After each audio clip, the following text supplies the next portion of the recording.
Tariq road کے اوپر واقع مدینہ مسجد کے شہید کرنے کا عدالت یہ حکم جب عام خاص کو پہنچا تو ان کو دکھ ہوا،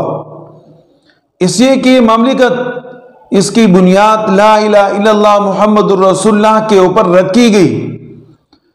اور مسلمانوں کی مملکت کا پہلا فریضہ الذین ان مکناہم فی الارض اقاموا الصلاۃ،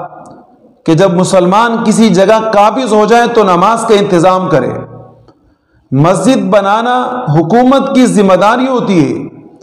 اور جب حکومت اپنی اس ذمہ داری کو ادا نہیں کرتی اور مخیر حضرات یا مسلمان باغ دوڑ کر کے مسجد تعمیر کر لے تو پھر اس مسجد کا احترام ہونا چاہیے۔ اور ظاہر ہے کہ دیکھیں یہ بات ہمارے سامنے ہے کہ یہ مسجد آج سے نہیں بنی، 40 سال سے بنی ہوئی مسجد 40 سال تک کسی کو نظر نہیں آئی، اور 40 سال کے بعد یکدم اس کے شہید کرنے کا فیصلہ جاری کیا جاتا ہے، اور آج تک اس فیصلے کے اوپر نظر ثانی نہیں کی گئی، اور وجہ یہ بتائی گئی کہ مذہب کا استعمال صحیح طریقے سے نہیں ہو رہا،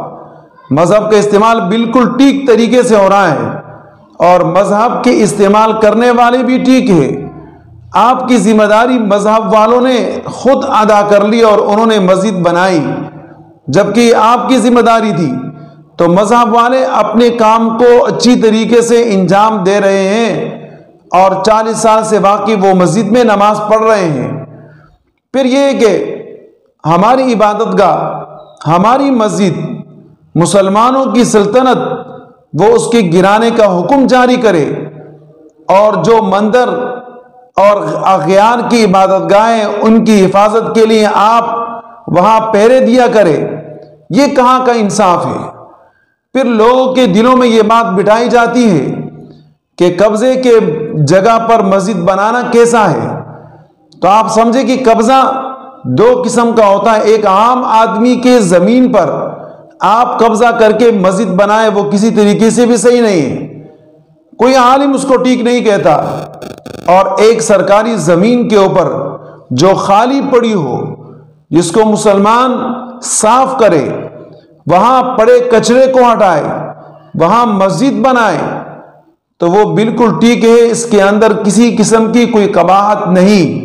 ہونا تو یہ چاہیے کہ آپ مسجد بنانے کا جگہ فراہم کرے، آپ ہی مسجد بنوائے، لیکن آپ کا فریضہ جب آپ کے عوام ادا کرے تو آپ کو اپنے عوام کا شکریہ ادا کرنا چاہیے۔ اور ہماری التجا اور درخواست ہے کہ حکومت